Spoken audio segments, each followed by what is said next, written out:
How we doing? um, I was just having my breakfast and I'm just having my tea, and this keeps replaying in my head, and I keep getting little snippets of information to add to the storyline. And I thought I would share it with you, because if you feel like the group of people around you maybe aren't treating you the best, or if you feel like you're not getting the support and the help that you need, this might give you a bit of insight as to why this is happening. Okay, so looking into human behaviour has taught me a lot about what goes on in our societies, our communities, when you watch how animals act together. Excuse me. And I was walking yesterday. I was out walking yesterday, and there was 2 little ducks in front of me. And as soon as they saw me, they were like, oh, I don't like that. That feels uncomfortable. And I stopped and I was like, I'll just let them carry on.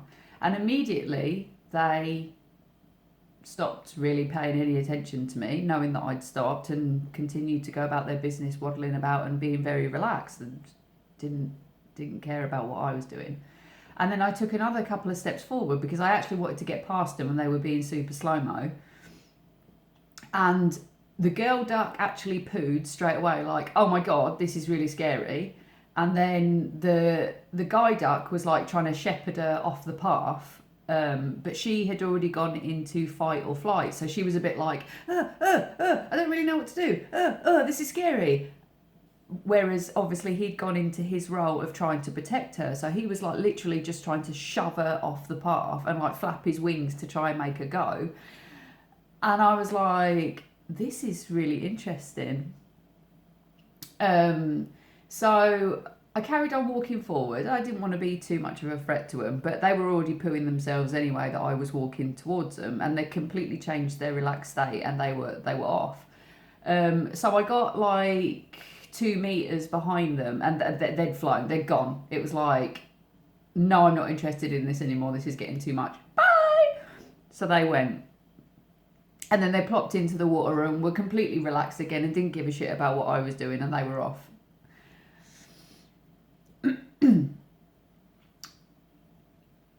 And I've also been looking in this. That was one thing. Pay attention to that. And then the other thing that I have been doing a little bit of research in is to like this herd mentality, and actually going to see some deer and see how it works, and you can visualize it and see it. Makes me understand how we work in our communities and our friendship groups. So when I went to see the deer, I was standing behind a fence and they were still very skittish. All the deer that were nearest to me were looking at me. They all had their eyes on me. Every single one of them was watching what I was doing. And the farmer was telling me that this is not normal behaviour, because they know that I'm new. They are vigilant to what I'm going to do. If they know who you are, then they're not really that bothered, but they are still aware. And I was like, that makes sense. They don't know me from Adam. They don't know my smell. They don't know if I'm friend, foe, whatever. And even though I was behind a fence, they know very well that I can quickly open that fence and get in there, because they've seen people do it, obviously. So they have that memory of knowing when something becomes a greater threat. Talking to the farmer, and I did a post about this a little while ago, talking to the farmer, and he was saying that the deer will feed out of your hand. And he said that when they first started looking after the deer, to kill them, they would shoot them. And he said what was so interesting is that they could put the food down and the deer would come down to eat. And all the deers obviously have their eyes in a place where they can watch while they're eating. So they're aware whilst they're doing their things that they need to be doing. And he said that the first deer was shot and would drop down dead literally in front of the other deers that were eating, and the deers would carry on eating. They wouldn't run away, they wouldn't fly away, fly away, you know what I mean? They wouldn't scatter, they wouldn't go away from the food, they would carry on, even though their mate had dropped dead right in front of them. And that could have been their mum, their dad, their brother, their auntie, whatever that is.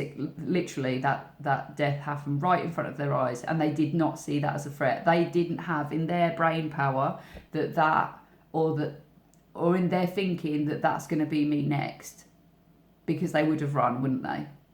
Okay, so just hold on to that thought a minute.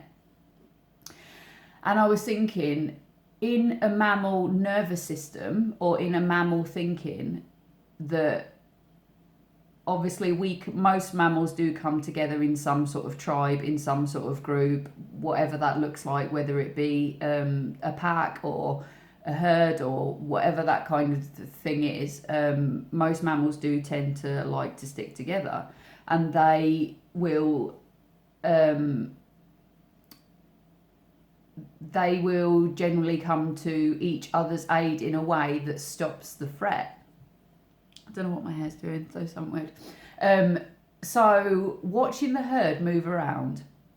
So wherever the new, I'm not going to say threat because they don't see it as a threat. Basically, if one of the deer decides that there is a threat, the ears prick up and they will sensory tell the herd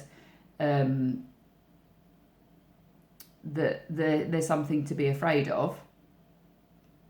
And then all the other deer look in the same direction to check out whether that deer is right about that threat.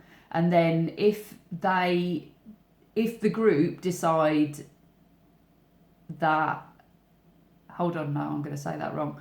So that first deer might not be the deer that actually starts running first. It's almost like they've got to wait for the herd to decide that there's a problem, and it will probably be a deer that is further inside the group that will dash first. Are you paying attention? It's not necessarily the whistleblower, and it's not necessarily the deer that are next to it. It's normally, from what I'm actually gathering, one that is a little bit further away and in a better position to run, or in the middle that feels threatened enough to go. Are you catching on yet? So I am finding lots of similarities in between us and this sort of kind of herd mentality and how our nervous system works. Because if someone, and this is so simplified, please don't, this is literally just so simplified just for today's purpose of the video. If someone was in a room with you, in a group of people, and someone was verbally abusing someone, shouting at them and being really horrible, making them feel really not very nice. So you would have, in the room, you would have the spectators, you would have all the people that would turn and look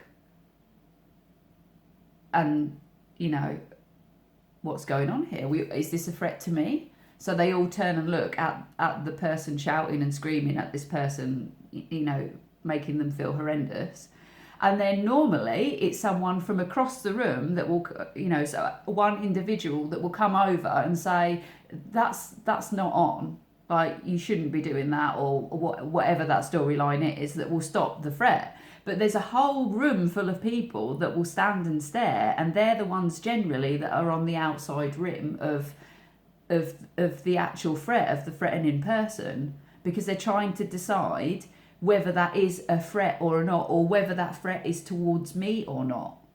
So once in their brain that they've decided that that's not a threat to themselves, they either can turn around and carry on with whatever they're doing, or they'll stand and watch some more. They don't. It's like, it's not really a threat to me, so I'm not really that bothered about it. And that's the kind of general mentality of the deer. If the threat is focused towards that one individual deer, then they will run. You know, they will go. But because of the group, they decide, well, they're behind me, so they'll get eaten first. You know, like, I can just run off, and they're gonna get eaten. So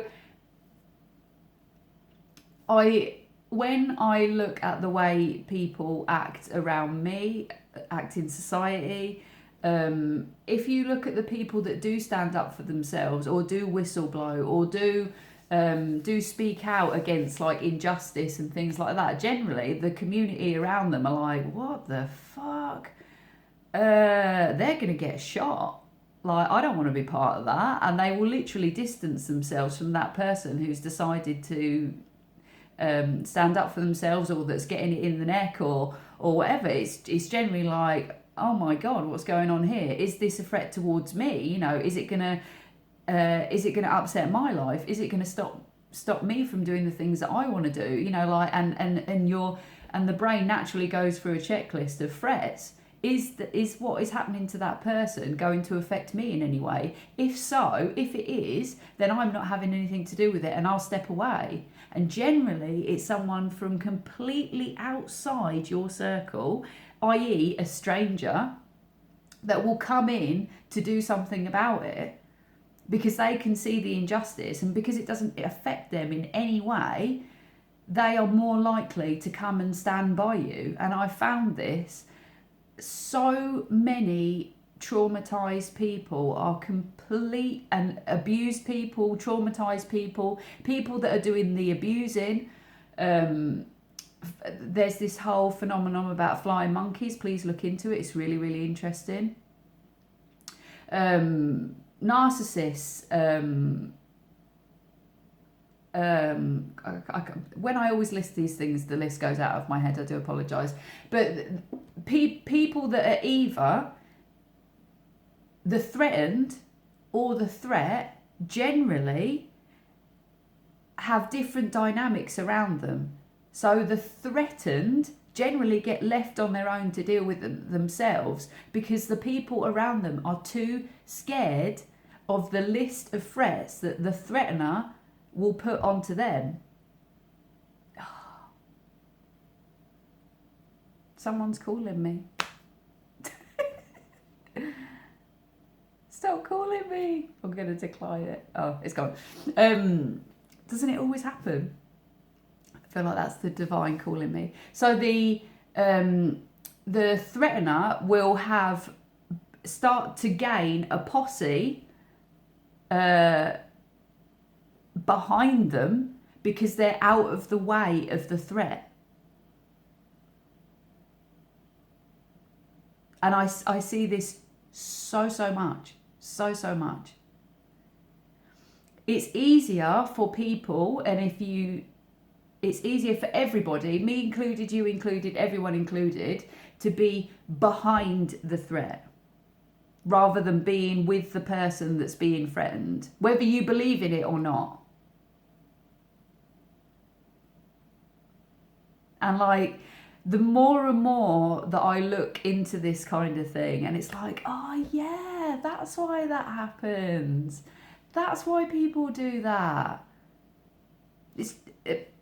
And I'll finish off by saying that people aren't evil people. People aren't horrible, twisted. They're not that. Don't think those things. People act from a place where they feel safest. Everybody wants to survive. Everybody wants to feel safe, and everybody is entitled to feel safe. It's a completely natural right. It's a natural want. It's a natural need. So in understanding how we work as a pack, and how we relate to each other, is really important for our own sanity, really. And I hope this little bit of insight has helped you. And to all the strangers out there that are stepping in for other people and putting yourself on the line, you are amazing, and keep doing what you're doing, because if the people that are being threatened, if they didn't have those amazing strangers behind them to support them, they would really be lost, because their community has stepped away from them.